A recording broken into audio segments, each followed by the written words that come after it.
Bom dia, boa tarde, boa noite para os nossos ouvintes do Comboio Suburbano. Viemos então aqui para mais um episódio do nosso podcast. Começando com os nossos recados habituais, pedimos para vocês nos seguirem na nossa página do Facebook, Comboio Suburbano ou hífen podcast, nossa página do Twitter, @Comboio Suburba 1, também nossa página no YouTube, Comboio Suburbano, e também nosso endereço de e-mail, comboiosuburbanopodcast@gmail.com. Reiteramos nosso pedido também usual para que sigam as nossas redes sociais, curtam as nossas publicações e, o mais importante, para que nossos ouvintes compartilhem e façam chegar o nosso trabalho para o maior número de pessoas. Contamos sempre com a vossa divulgação. Para iniciar de fato nossos trabalhos, nosso episódio de hoje é sobre hegemonia cultural, ou seja, vamos falar daqueles grandes conglomerados de comunicação, de mídia, tanto na TV, no cinema, na literatura, agora nesse mundo geek, né, que chama muita atenção pelas bandas desenhadas ou história em quadrinhos e o mundo do cinema, tudo isso que gira em torno desses espaços, debater qual o papel do entretenimento de massa na manutenção da ideologia dominante. Então, para começar, então, nossas perguntas, nosso debate, temos aqui o Saul Pereira, o João Vilela e o Igor Marques, ou seja, estamos hoje com o time titular completo para fazer nosso debate. Para começar as perguntas, finalmente, vamos começar então com uma pergunta para o Saul. Saul, sobre a consolidação dos monopólios, nomeadamente a Disney. De um tempo para cá, temos vendo que a Disney criou, de fato, um monopólio nesse sentido, né, adquiriu, comprou uma série de estúdios de cinema, enfim, nomeadamente a Fox, aí já vem a LucasArts, Lucasfilmes, na empresa de George Lucas, o Universo Star Wars, o Universo Marvel, enfim, um grande conglomerado, talvez nunca visto na história moderna, de comunicação. Qual que é a mensagem política do conteúdo político desses conglomerados? Ora, boa tarde a todos.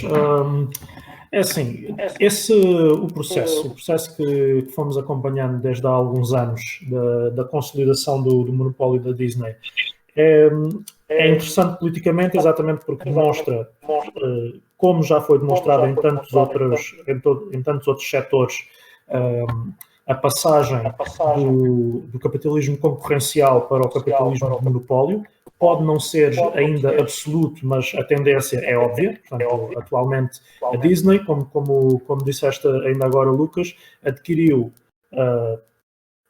vários estúdios, várias empresas, a Century Fox, a Marvel, os estúdios da Lucasfilms, tudo que estava relacionado com a Guerra das Estrelas, e fez então uma consolidação de todo o entretenimento de massas de origem americana, que até há algum tempo, sendo sempre mais ou menos monopolizado por um conjunto limitado de empresas, era um conjunto maior de empresas, havia alguma maior diversidade e concorrência dentro daquele setor, e que cada vez mais se consolida, e mesmo quem quer fazer concorrência à Disney, o que tem que fazer é, se não é por fusão ou também por conglomeração, é por associações. Se formos a ver os grandes filmes que tentam fazer atualmente concorrência ao monopólio da Disney, são também de acordos e colaborações entre as grandes empresas que estão atrás da Disney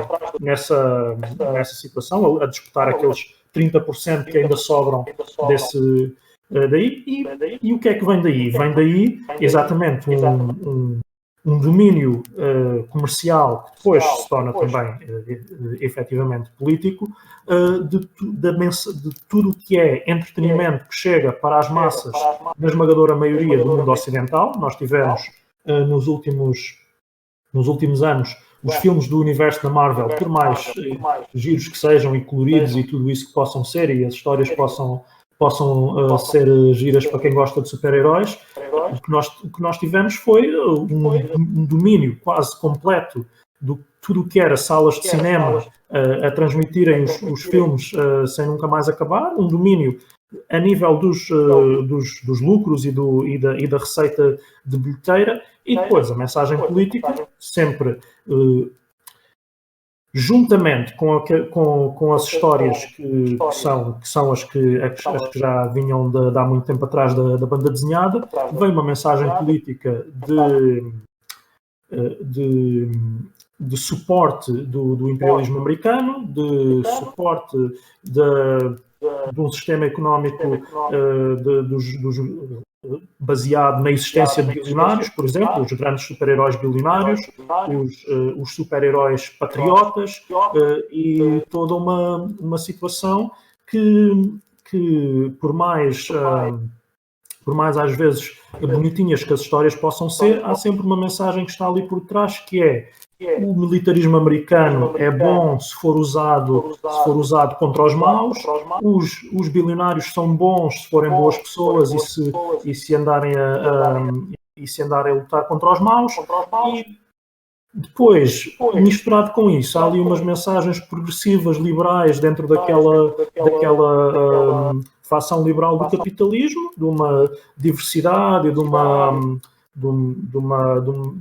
uma promoção da aceitação das diferenças que não afrontem o capitalismo, e com isso se consegue até muitas vezes fazer aquela ideia de que há alguma polémica política dentro desse entretenimento, quando a polémica pode existir, mas é sempre balizada, e subjacente a ela está sempre a aceitação passiva de uma série de coisas, nomeadamente do papel dos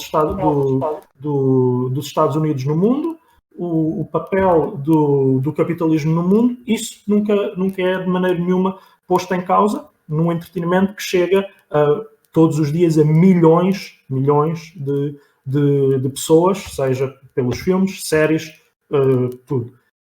Portanto, é assim, essa mensagem está ali e não faz tensão de sair.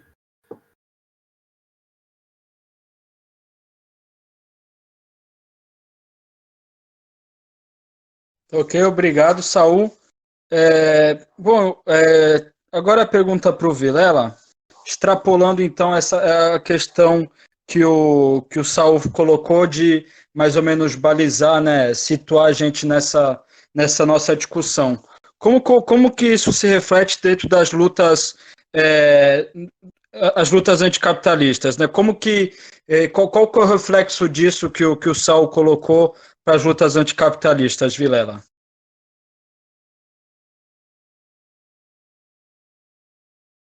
Peço desculpa, saudações do confinamento. Em relação àquilo que o Sul estava a dizer, eu gostei bastante do que ele estava a dizer, que realmente concordo com o essencial. E vejo-me pensar numa coisa que se costuma dizer muito relativamente à forma como a esquerda faz e como a direita faz a propaganda política, e neste caso concreto, a cultura de massas também. Não esquecer, eu acho que nós não devemos fazer essa separação entre cultura de massas e propaganda política. Eu tenho sérias dúvidas que os estúdios de cinema, as empresas que tratam das questões relacionadas com a BD, com os videojogos, com tudo isso, distingam o trabalho que estão a fazer de propaganda política, não o encaram seguramente como um mero entretenimento. Têm plena consciência que aquilo que estão a fazer é propaganda política e têm todo o cuidado em garantir a mensagem que transmitem. Não só do ponto de vista do conteúdo, mas também do ponto de vista da forma. E, portanto, aquilo que eu acho que é sobretudo que ter aqui em conta, há uma piada que a direita costuma dizer sobre a esquerda, dizendo que a esquerda não sabe fazer memes. A esquerda não sabe fazer memes e também não sabe fazer uma série de outras coisas em matéria de propaganda. Eu acho que a questão da luta de classes passa muito por aí. É que qual é, no fundo, a estratégia, do meu ponto de vista, destes grandes conglomerados de entretenimento de massas e de comunicação de massas. É, no fundo, garantir, como o Sul estava a dizer, uma baliza dentro da qual a gente pensa as questões políticas, baliza essa que nos é transmitida através do entretenimento. E essa baliza tem desde perspectivas que são, sei lá eu, as perspectivas dos filmes do Mel Gibson, por exemplo, perspectivas profundamente reacionárias, aquela coisa da paixão de Cristo, aquela coisa do patriota, muito exaltante do patriotismo americano, muito exaltante da religião, muito exaltante de valores reacionários, mas depois também tem uma outra parte em que há uma espécie de extremo oposto, e este extremo obviamente não é um extremo, não é radicalmente oposto, que é o liberalismo de esquerda. E aí entram séries em que nós temos, sei lá, pensemos nas séries do Seth MacFarlane, quer dizer, que são onde existem ali uma série de elementos de liberalismo de esquerda bastante acentuados. Mas no fundo, esta é a baliza que nós temos, dentro da qual os conglomerados de comunicação, os conglomerados de entretenimento, permitem que o pensamento e que a ideologia circula. A ideologia vai de um extremo, que é o reacionarismo, até outro, o que chamemos assim extremo, que é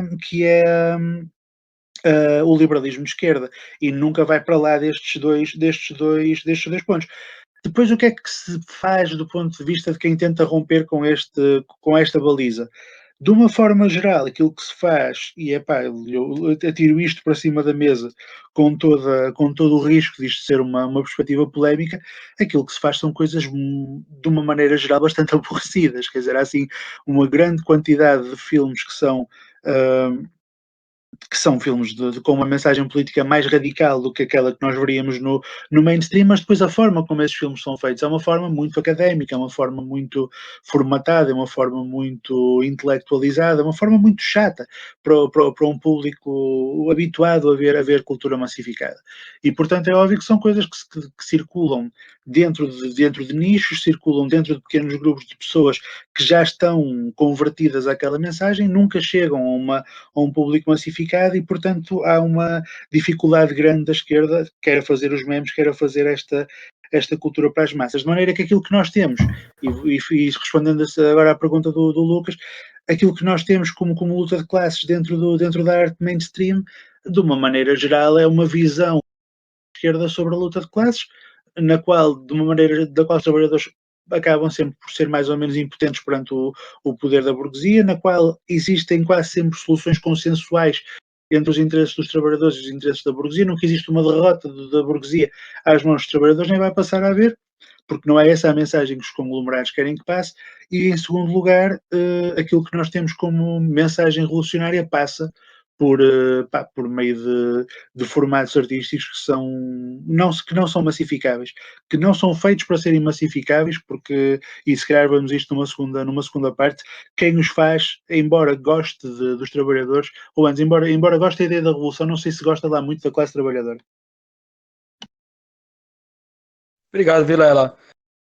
Bom, tendo em vista o que nós já estamos extrapolando, trazendo a questão especificamente para o universo do cinema, a pergunta que eu faço agora, dessa vez, é para o Igor. Igor, se comenta muito, se fala muito, às vezes até, muitas vezes, do próprio conservadorismo, que existe um certo viés de esquerda em Hollywood. Qual que é o real conteúdo político do que se produz em Hollywood nesse sentido, contrapondo essa ideia de que há um certo viés de esquerda naquele espaço? Então, saudações a todos, saudações da quarentena. Não se preocupem, estamos cada um em sua casa. Bom, respondendo já à tua pergunta, o Vilela já se tinha adiantado um pouco nesse sentido. O conteúdo, quer dizer, no limite máximo à esquerda é liberal. Mas mesmo que, enfim, que até possa eventualmente ou superficialmente parecer um pouco mais radical do que a esquerda liberal, muitas vezes se nós olharmos para lá da superficialidade, a mensagem até é bastante reacionária. Em relação, só dar aqui uma pequena contextualização histórica, existe de facto uma acusação de que Hollywood é, enfim, uma cotada da esquerda. Isto, pá, ela existe pelo menos desde o fim da Segunda Guerra Mundial, quando há aqueles famosos processos dos Hollywood Ten da lista negra. Macartismo. Que eram, exatamente, onde são perseguidos atores, argumentistas, realizadores, etc. Pá, uns eram efetivamente comunistas, outros não. Enfim, depois já se sabe como é que são este tipo de purgas e de perseguições. Pronto, e depois essa acusação acabou sempre essa ideia à direita acabou sempre por ficar. Eh, É evidente que há filmes mais liberais do que outros. Isso, isso é óbvio. Mas voltando ao início, depois há alguns outros que são tidos como filmes quase ultra-esquerdistas, se quisermos, tidos pela direita, obviamente, e até por alguma esquerda. Epá, e depois a mensagem de fundo é altamente reacionária. Eu estou a lembrar-me, eu vou dar aqui dois exemplos, são separados por 40 anos, mais coisa, menos coisa, que é o primeiro, temporalmente primeiro, o Alude no Cais, que é do Elia Casa, que era um senhor até bastante reacionário. Aliás, ele foi uma das testemunhas de acusação nesses processos contra, enfim, contra os comunistas ou alegados comunistas de Hollywood. Que é um Caças bruxas, né, que chamava na época. Sim, também, exatamente, era a Caça às Bruxas. Então, o Elia Casa faz um filme que é o Alude no Cais, On the Waterfront no título original, que é com Marlon Brando, é um filme bastante famoso. São as aventuras e desventuras de um estivador. Epá, e de facto, aquilo superficialmente vês a primeira vez e aquilo parece uma coisa de esquerda, não é? Uma mensagem quase socialista, não é? Epá, mas depois aquilo é sobretudo uma ode, digamos, ao indivíduo e não ao coletivo. E o que torna isso, quer dizer, um filme com uma mensagem até bastante reacionária nesse sentido, e que faz da personagem de Marlon Brando, agora não recordo do nome da personagem, faz dele um super-herói da Marvel, só que no Porto lá de Nova York, ou lá o que era. Quer dizer, e a própria, e desde logo a mensagem de, de haver um super-herói em si pá, é uma coisa altamente reacionária. E depois, 40 e tal anos depois, há outro filme que este já mais próximo da nossa geração, que é o Fight Club, que são as aventuras e desventuras de um fulano que era empregado de escritórios lá não sei onde, etc. E que supostamente depois tem uma mensagem altamente anticapitalista até. O que não é verdade. O que não é verdade. Tem uma mensagem, eu diria até muito próxima de algumas posições. Eu não quero dizer nazis, mas ou fascistas no sentido tradicional do termo, mas pelo menos ultra-reacionárias, quase, quase próximo daquilo que hoje que se chama aquele anarcoprimitivismo. Enfim, não tanto no primitivismo é outra coisa, mas o mindset, digamos, é um pouco isso, aquele nihilismo burguês que é em si altamente reacionário. E com estes dois exemplos nós vemos que se consegue pegar e dar uma forma a uma mensagem superficialmente, lá está, de esquerda, mas, mas a mensagem final é sempre reacionária. E aqui vemos, em parte, obviamente, porque isto depois há outras partes, em parte o que realmente vale Hollywood. Obviamente que depois há filmes mais liberais do que outros. E depois há sempre a forma como Hollywood de facto entra naquilo que eu concordo em absoluto com o que o Vilela estava a dizer logo no início da sua intervenção acerca da propaganda. Que obviamente e no caso de Hollywood, em que nós estamos a falar de estúdios e de produtoras que movimentam bilhões de dólares anualmente. a ligação daquilo aquilo é a mass media central do capitalismo. Nós vimos, por exemplo, ali na primeira década dos anos 2000, que é uma década que começa basicamente com duas guerras, duas invasões dos Estados Unidos, portanto, uma ao Afeganistão e outra ao Iraque, e nos 7 ou 8 anos a seguir a isso, bem, a quantidade de filmes de guerra, de espionagem, que são feitos em Hollywood, uns melhores do que outros do ponto de vista, enfim, da mensagem, se quisermos, certo? Mas todos eles, no fundo, no máximo, no limite, vão fazer aquela lavagenzinha do espião que se calhar até dava ali umas entorces à lei para fazer para fazer a coisa certa, no fundo. Fazer o bem, né? Sempre fazer o bem. Exatamente. Eu estou a lembrar-me, por exemplo, de um filme que é o Zero Dark Thirty, que até é um bom filme, do ponto de vista técnico. É um bom filme, eu gosto. Que é sobre a caça ao Bin Laden. E esse filme tem cenas até bastante explícitas de tortura. Onde, lá está, mostra que havia alguma barbaridade, obviamente que é evidente a barbaridade da tortura, e sobretudo com aquelas técnicas que se utiliza, mas ao mesmo tempo mostra que a tortura resultava, porque eles de facto, no filme, eles de facto retiram sempre informações muito válidas de interrogatórios sobre tortura.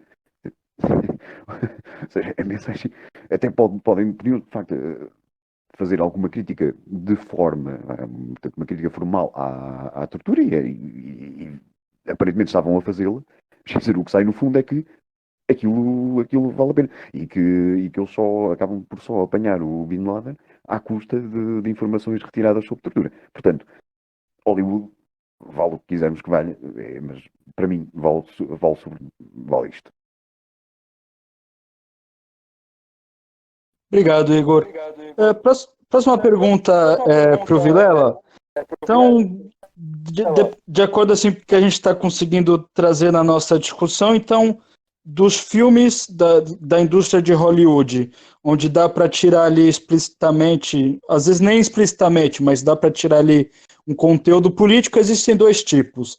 Aqueles que são deliberadamente reacionários, aqueles filmes deixam muito bem claro que fazem uma defesa da ordem, que colocam o soldado estadunidense como um herói, até o soldado estadunidense de uma forma velada, né? Que é o super-herói, o Capitão América, o bilionário engraçado e bom vivant, o Homem de Ferro que combate o mal, e aquela coisa que tem um bom coração, mecânico, mas que tem, enfim, aquela coisa toda. E os filmes onde a interpretação política vai muito de acordo com o gosto do freguês e, às vezes, até numa esquerda liberal, aquilo vira o bastião da crítica social, o filme que vai fazer libertar as consciências das massas e que dali vai sair muita coisa boa. Enfim, até chamar atenção para um momento que a gente presenciou junto, sem fazer o spoiler para os camaradas do Brasil, que no filme do Marighella, né, isso não é spoiler, o Marighella ele faz diversas ações armadas contra alvos tanto do sistema bancário quanto do próprio regime militar brasileiro da altura, e aquilo no público que a gente viu que era majoritariamente brasileiros, daquilo que eu chamo de uma pequena burguesia brasileira que é estudante em Lisboa, e com aquele pensamento muito do progressismo, enfim. E as ações do Marighella em si não causam efeitos no público. Todo mundo assiste o filme e está ali quieto. Quando o filho do Marighella ele faz um confronto verbal com um professor, aí o público vai ao delírio. Quer dizer, o que o Marighella fez efetivo numa ação organizada, tática, armada contra o regime, é até às vezes um pouco feinho.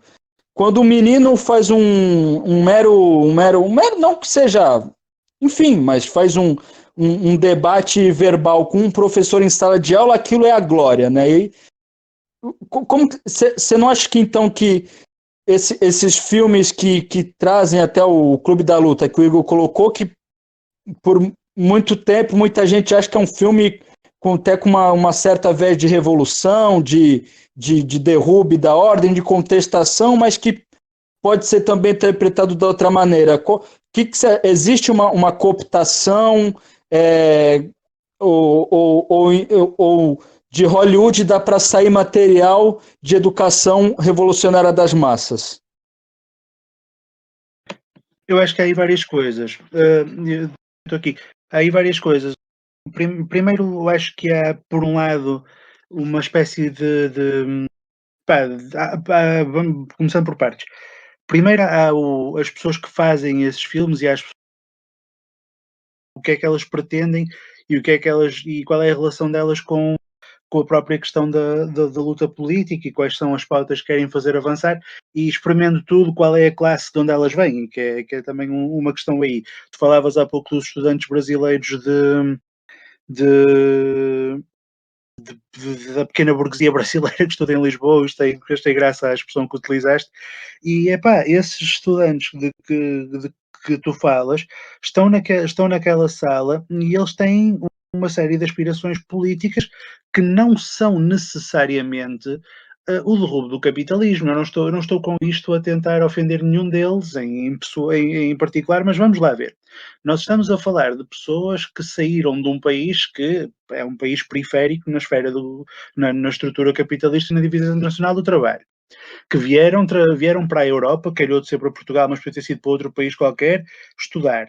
Estão aqui muito bem instalados. Puderam ir a um filme num cinema relativamente central da cidade de Lisboa,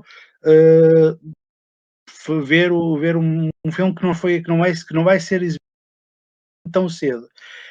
Estas pessoas têm realmente interesse em derrubar o capitalismo? Esta pergunta dita assim de chofre pode ser uma coisa que faz confusão, mas de facto é verdade. Que interesse é que aquelas pessoas têm de facto no derrubamento do capitalismo? O derrubamento do capitalismo ia provavelmente tirar-lhes uma série de privilégios que lhes permitiram precisamente estar naquela sala a ver aquele filme. Portanto, não têm interesse material nenhum em que o capitalismo acabe tão cedo. Agora, não gostam, e isso é até bonito da parte deles, é até caridoso da parte deles, não gostam de alguns abusos que o capitalismo comete, isso é visível. E nessa medida não gostam que os professores sejam desagradáveis e até acham muito bem que os alunos se insurjam contra os professores que são prepotentes. Mas agora, a parte em que os trabalhadores pegam em armas e andam aos tiros com polícias e andam para aí a fazer recuperação de fundos em bancos, bom, isso já é um bocadinho demais, isso se calhar já está para lá do que eles estão na disponibilidade de aceitar. E acho que Hollywood e a estrutura do entretenimento, esse tal centro nevrálgico da propagação da ideologia burguesa, como o Igor lhe chamava a bocado, e com razão, aquilo que faz nesta matéria é, no fundo, transformar a rebelião, o impulso revolucionário contra a dominação burguesa naquilo a que essa tal pequena burguesia gosta muito de chamar a rebeldia. O que é isto da rebeldia? A rebeldia são esses gestos de desobediência perante o professor, são os gestos de desobediência diante de uma autoridade muito concreta, que são, enfim, simbolicamente importantes, mas que não são de nenhuma forma uma maneira eficaz de derrubar o sistema. E, portanto, essa classe estará muito predisposta a aceitar essa forma de luta, mas não estará predisposta a aceitar depois a luta armada e a heroicização da luta armada como o Marighella praticou. E isto tem a ver com uma outra coisa que eu falava no primeiro comentário, que é quem faz esta arte, que relação é que de facto tem com os trabalhadores.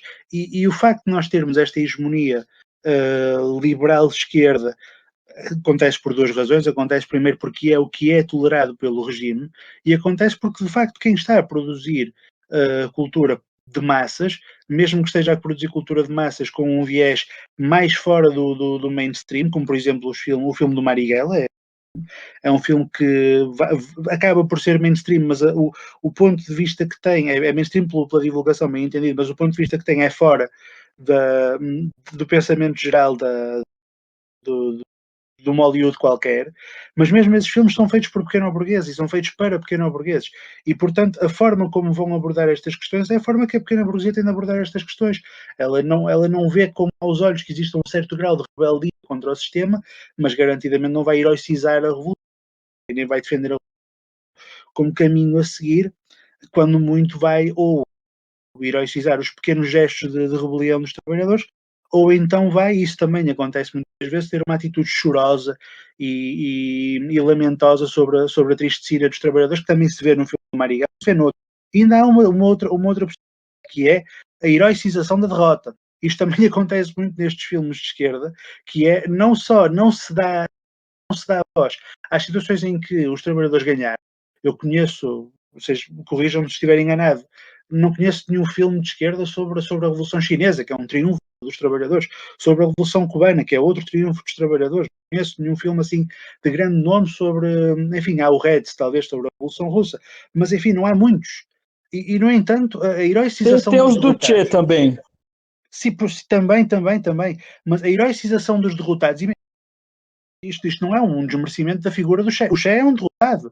É um homem que morre às mãos da tropa boliviana, tal como o Marighella. Portanto, esta heroicização dos que perderam e esta completa falta de vontade de heroicizar os que ganharam, esta coisa de que as revoluções boas são as revoluções que perderam, são as revoluções falhadas, é uma coisa muito comum nesta filmografia pequeno-burguesa, que no fundo quer heroicizar a rebeldia, não tem de facto interesse em heroicizar a revolução. Não, Vilela, mesmo em cima disso que tu falou, bom, a gente citou então aqui alguns filmes que tratam movimentos revolucionários. Nós temos Marighella, nós temos o Reds, nós temos qual outro que tu falou? Eu que falei, o do Che. Num universo mas num universo de quantos filmes que exaltam, para ir no sentido mais prático, é como que foi com o passar do tempo, fizeram pesquisas de opinião na Europa sobre qual país que foi responsável pela derrota do nazifascismo na Segunda Guerra. Perto da guerra, a imensa maioria entendia que tinha sido o Exército Vermelho, na União Soviética. Como a indústria do entretenimento, a indústria cultural imperialista dos Estados Unidos investiu maciçamente numa campanha de transformar os Estados Unidos não só como heróis, como protagonistas da vitória contra o nazifascismo, nos dias atuais a grande maioria das pessoas acham que os americanos foram os grandes responsáveis.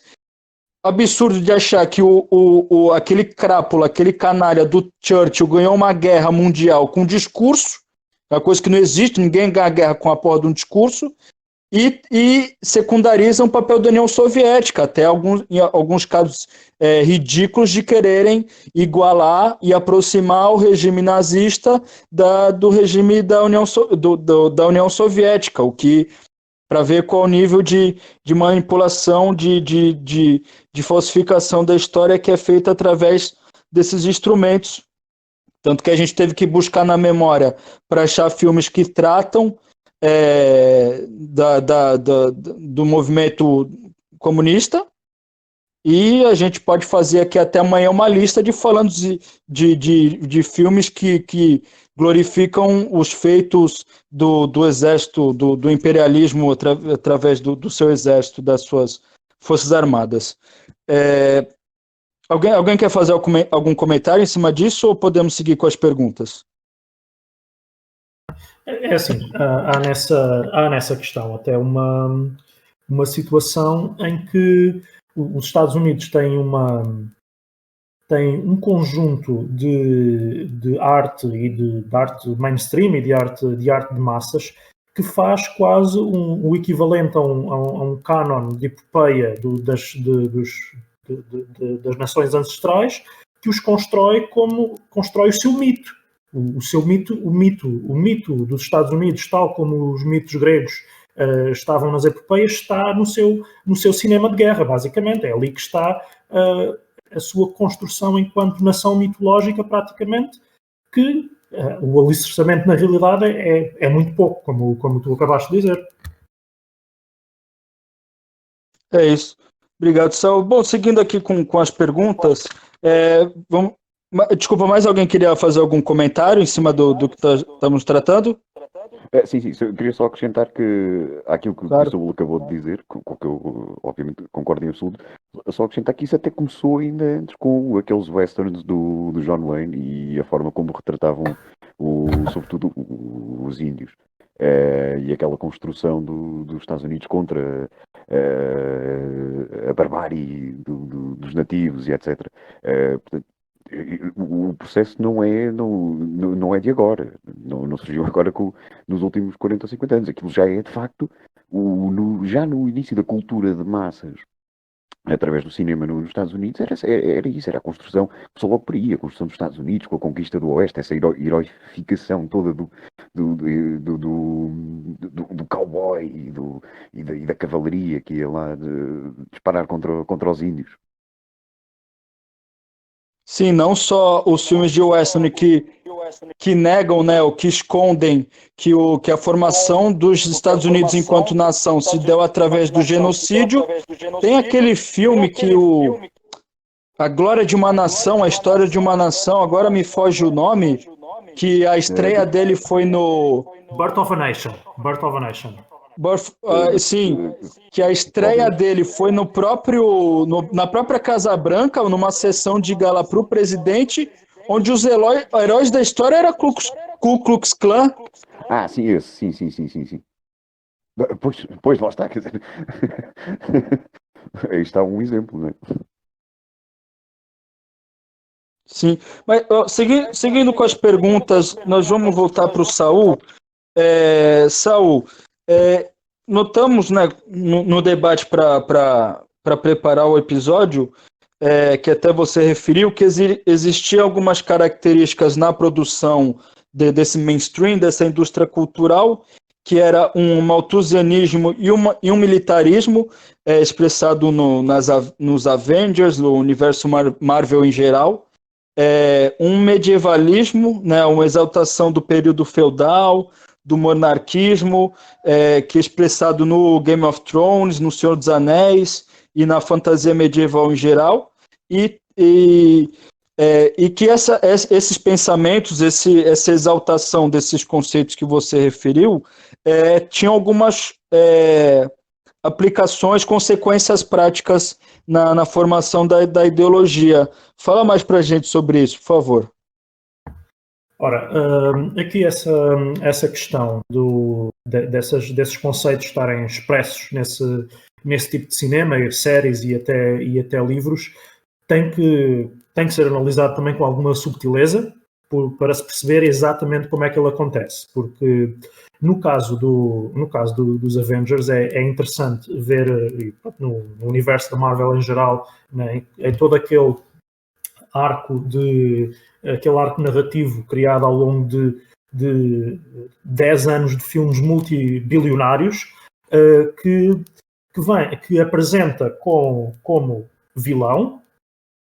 Aí não se pode acusá-los de estar a apresentar o malthusianismo como algo legítimo, mas é apresentado como vilão, mas um vilão extremamente carismático e extremamente bem representado e com uma série de discursos para ser apresentado como alguém que é incompreendido e que exatamente tem o efeito de, numa parte da população, criar o efeito, digamos, contrário ao suposto objetivo da narrativa, mas será que é mesmo contrário? Perguntamos.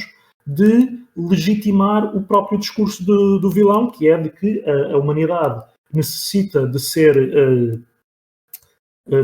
não é purificada, é mesmo reduzida, porque não há recursos suficientes. Portanto, a escassez de recursos não tem a ver e vamos agora ver, com a questão da distribuição, com a questão do modo de produção, com a questão da organização social em geral, tem sim a ver com o excesso de pessoas, pura e simplesmente, que é preciso simplesmente eliminar. Obviamente que, mais uma vez, é um vilão, mas a direita brasileira e a direita americana assumiram esse vilão como representação de si próprios. E mais uma vez naquela questão de que a esquerda não sabe fazer menos, porque não tem, se calhar, nenhum representante nessas narrativas, mas a direita tem, e viu-se extremamente bem representada nesses comportamentos, nessa ideia, a usar a figura desse vilão como nos seus memes e nas suas abordagens, nas suas respostas no Twitter a outras pessoas. Esse tal efeito contrário pode-se ver até mesmo na Guerra das Estrelas. A Guerra das Estrelas é por exemplo, mais um exemplo desse limite que vai até à esquerda liberal daquilo que se possa chamar esquerda na produção de Hollywood pode apresentar, mas que o Império apresentado como vilão na história é visto como muita gente que terão as suas ideias políticas das quais eu suspeito, como sendo os verdadeiros heróis incompreendidos da história, não bem heróis incompreendidos, mas como sendo, se calhar eles até tinham razão, se calhar até era necessário aquele tipo de organização para a galáxia funcionar, e isto é só, a história só é contada assim por causa do politicamente correto, para as pessoas gostarem dos heróis bonzinhos e isso tudo. Há que ressalvar que uma das batalhas finais da Guerra das Estrelas é declaradamente inspirada na vitória dos Vietcongs na Guerra de Vietnã. Isto é dito pelo George Lucas, portanto, façamos a honra que há a fazer a esse apontamento.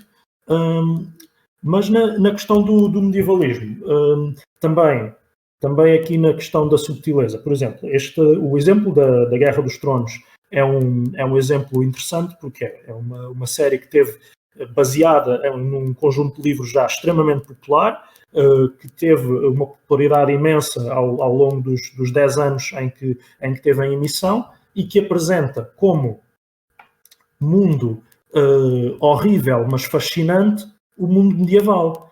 E ao longo da evolução da narrativa da história, os fãs da série, nos seus diferentes nichos, vão se agarrando.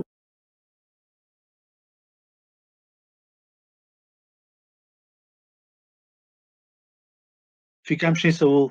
Ficamos sem Saúl. Você quer dar continuidade, Vilela? Contingente.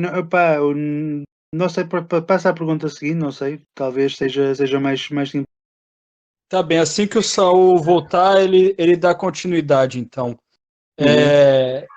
Bom, a próxima pergunta, então, seria para o Igor, que eu já vou adiantar. Então, em cima daquilo que a gente vinha discutindo, sobre muitas vezes o filme ou a obra, a banda desenhada, enfim, ter um conteúdo que reflete com a oposição da pessoa, do realizador, do diretor ou do roteirista do filme, ou então de uma certa camada, de uma pequena burguesia, até de uma burguesia progressista que exista em Hollywood. Mas, como muitas vezes isso acaba esbarrando nas limitações de Hollywood em si, dos estúdios, seria necessário que o conteúdo da crítica ou a mensagem seja mais clara, e também seria necessário que haver outras ferramentas, outras formas de trazer essa mensagem e não mais contar ou confiar que Hollywood, os grandes estúdios, mesmo que não sejam em outros países, em outros centros, que vão fomentar isso, ou o próprio Estado vai fomentar isso. Seria necessário ter uma ferramenta dos próprios trabalhadores que faça a sua própria obra, que faça a sua própria mensagem. Acha que pode ser por aí a alternativa? Eu vou só aqui fazer aqui uma pequena introdução. Nós antes de passar à resposta propriamente dita, nós quando falamos em que os estúdios ou as grandes produtoras, etc., pegam em filmes, no caso de filmes, com narrativas mais liberais, e às vezes até um pouco mais que liberais, nós estamos a falar de de um conceito sociológico que existe, que é o conceito, em inglês é recuperation, não sei se, desconheço se em português se fala em recuperação, que é o conceito em que o capital pega em algumas perspectivas, até lá está, muito já próximas da perspectiva revolucionária, e as subverte e as neutraliza. Portanto, isto é de facto um fenómeno que está estudado e que o capital utiliza há uma série de anos. Nós temos centrado aqui um pouco também na questão do audiovisual, do visual, no caso, do cinema e das séries, mas o mesmo aconteceu também, por exemplo, com a música. Com as grandes editoras, em particular a partir dos anos 90, a pegarem em bandas e em segmentos musicais tradicionalmente mais subversivos, o caso do punk rock ou o caso até do rap. Embora lá está, pois o mundo da música seja um pouco diferente e partindo já para a resposta à tua questão. No mundo da música tu consegues fazer a classe, as pessoas consegues manter a linha, uma linha revolucionária, e continuares a fazer música revolucionária não vais ganhar tanto dinheiro, obviamente, porque não vais estar numa Sony ou uma grande editora qualquer, não vais ter os teus vídeos a passar na MTV, não sei se a MTV ainda passa música, mas não vais ser um figurão, não vais tocar a grandes festivais, mas vais continuar a fazer e a chegar a um número ainda relativamente grande de pessoas. No cinema e nas séries é um pouco difícil, porque os meios necessários, obviamente, são outros. Com 500 euros e 4 pessoas fazes uma banda, não consegues fazer um filme, obviamente, nem com valores nem próximo disto. A solução, lá está, não há propriamente uma grande solução, porque é preciso dinheiro e é preciso gente. Agora, a esquerda tem a obrigação e tem que ter tem que estar ciente de que tem que criar também narrativas que possam depois passar para meios audiovisuais, como o Vilela falava há pouco, por exemplo, em heroificar os vencedores e não os derrotados. Por exemplo, ficamos aqui pelo caso português, onde não é que tenhamos muitos heróis vencedores sobre os quais falar. Temos buiça, temos sempre buiça. Exatamente, e temos o PREC. Bem, na verdade temos o PREC. E eu não conheço nada, seja no cinema, seja até na literatura, algo... Não, um dia a gente vai fazer a cinebiografia de Francisco Martins Rodrigues. Exato. Ou da Isabel do Carmo, porque não? Mas é um caso, é um exemplo, quer dizer, aqui em Portugal, e quem diz Portugal diz obviamente qualquer outro país, não há sequer essa tentativa de se fazer se criar uma narrativa que consiga depois chegar à cultura de massas, ou que seja já muito próximo da cultura de massas e do mainstream, que por exemplo, que falo do PREC e falo e muito como referiu o Vilela, meio a brincar, meio a sério, porque não do Buiça.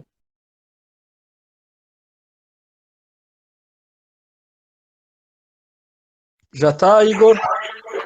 Já. Vilela, da sua parte, então, nesse sentido de termos alternativas, de ter uma narrativa própria e evocar nossos heróis, nossas vitórias, dá sua opinião para a gente já começar a finalizar. Não sabemos se vamos conseguir ter o Saul de volta. De qualquer forma, já estava planejado para a segunda parte desse episódio. É uma discussão ampla, Estamos pensando uma convidada para debater e contribuir conosco, mas já para a gente já começar a encaminhar para fechar, Vilela, só parte no sentido de termos nossa narrativa, já que chegamos na conclusão de que não dá para confiar em Hollywood e nos grandes estúdios para transmitir nossa mensagem. Ora bom, eu queria pegar numa coisa que o Saúl, não sei se ainda volta, mas que ele ia falar. Claro que vou falar disto com muito menos conhecimento, mais desta entretenimento do que eu algum dia saberei. Mas de qualquer forma, ele ia falar da questão do medievalismo. Sempre que eu vejo estes filmes que agora estão muito na moda sobre a época medieval, sobre a época romana, época grega, estou-me a lembrar do 300, lá para trás há uns anos largos, o Troia também há muitos anos, a série Roma, que andou aí há uns tempos também. E sempre que eu vejo estas coisas eu lembro-me do início do Brumário, não é? Aquela parte em que o Marx nos fala de como os homens, para poderem explicar aquilo que vão fazer no futuro, têm no fundo de se socorrer muitas vezes da linguagem do passado para explicar o que é que querem a seguir, não é? E então dá lá o exemplo dos jacobinos franceses a recorrerem à imagética da Roma Antiga, dá o exemplo precisamente do Segundo Império a usar a imagética e as ideias do Império Napoleónico e do Napoleão I e por aí fora. Portanto, há assim uma espécie de recuperar da história da humanidade, por assim dizer, recuperar episódios que possam ser ilustrativos da história da humanidade para falar e temos do Saúl. Estava a dizer, de recuperar episódios que sejam ilustrativos da pretensão que se tem de fazer a seguir, não é?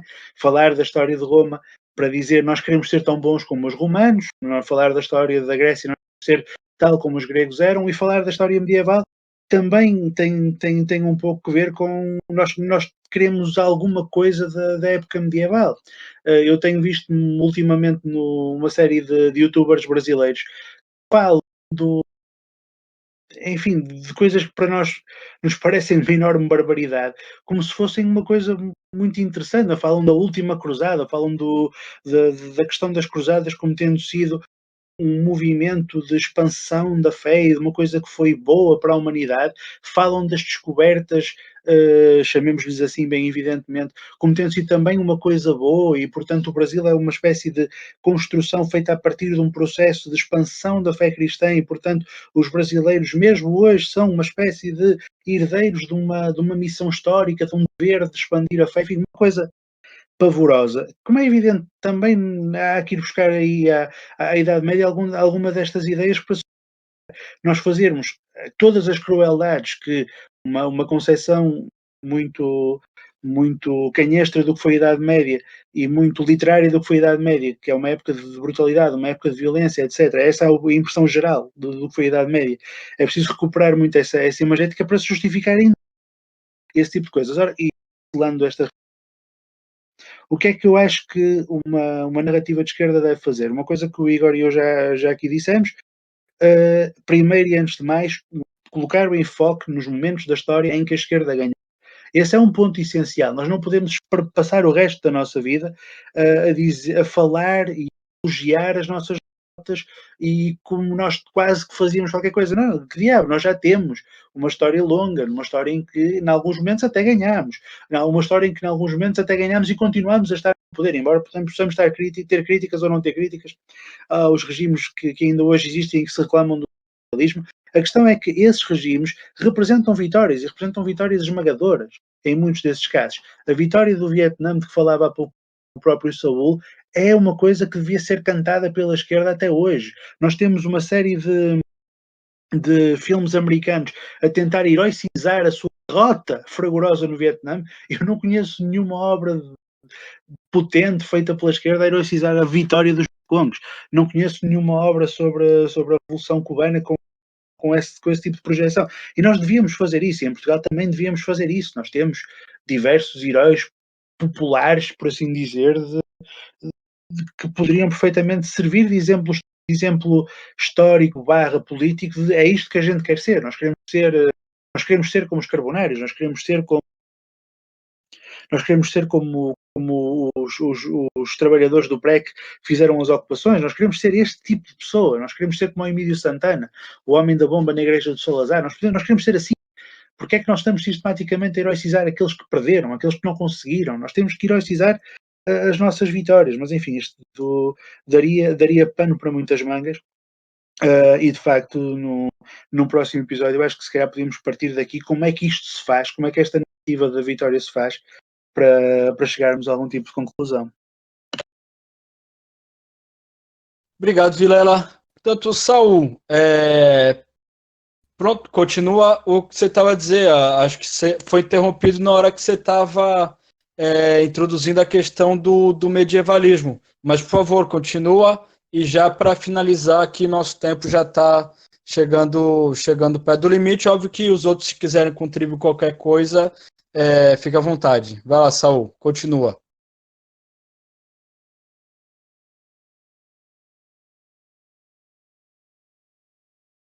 Temos Saul?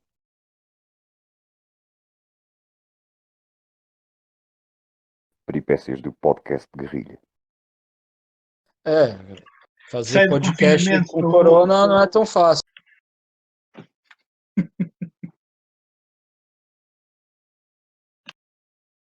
Acho que agora temos Saul. Vamos ver. Saúl diz coisas.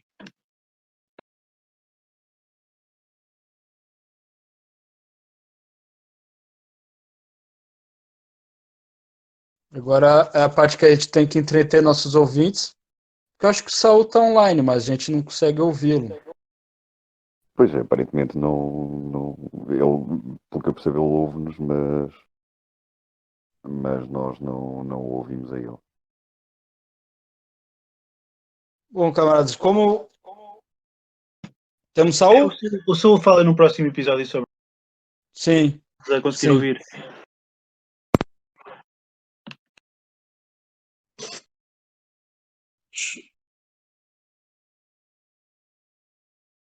Saul? Lucas, Estão a ouvir? ok, já estou ouvindo. Pronto. Vai lá, Saul.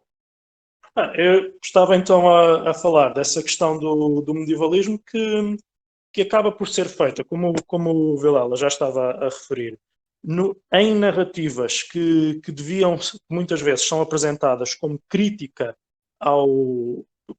e como apresentação de mundos horríveis, como era o universo, o mundo medieval para os camponeses, para as classes trabalhadoras. Essas narrativas muitas vezes deixam passar uma narrativa de fascínio e que depois permite uma certa glorificação a um nicho de fãs desses conteúdos. E aqui a Guerra dos Tronos é um dos exemplos mais gritantes, em que o mundo medieval de fantasia dessa série e desses livros era apresentado como algo a criticar, como algo completamente horrível, mas de onde muitos fãs, muitos daqueles que viam a série, tiraram uma glorificação, uma glorificação até das monarquias absolutas, do autoritarismo, da guerra e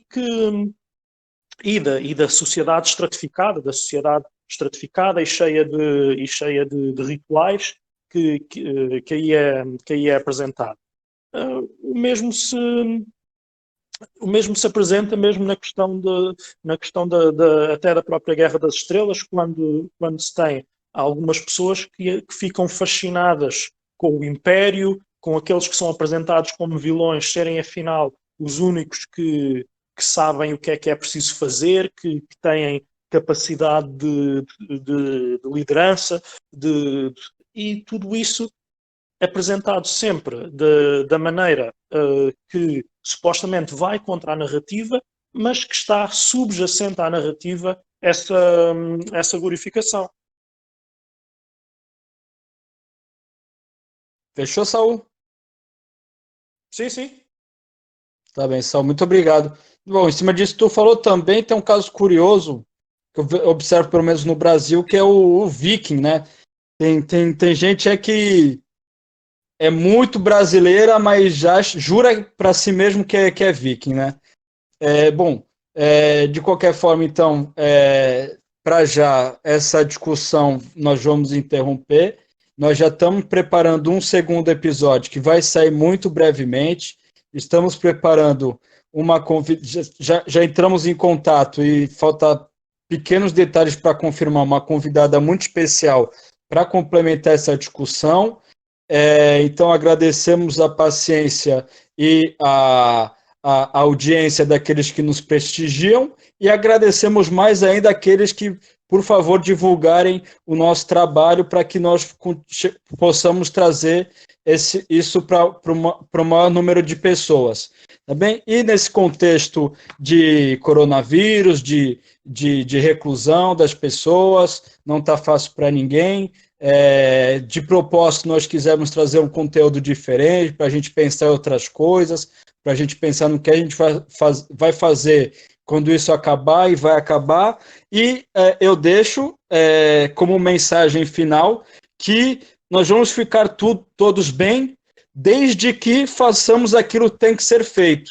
Então, aqueles que possam, fiquem em casa, não fiquem de bobeira na rua, vamos sossegar um pouco agora, vamos evitar pegar e principalmente transmitir essa doença e deixar aqui meus cumprimentos ou minha solidariedade aos camaradas do Brasil que estão nos ouvindo, que são obrigados a lidar, por enquanto, espero que num futuro muito próximo já não tenham mais que lidar com um presidente e com uma burguesia tão nefasta que expõe uma população toda de um país a adoecer dessa forma.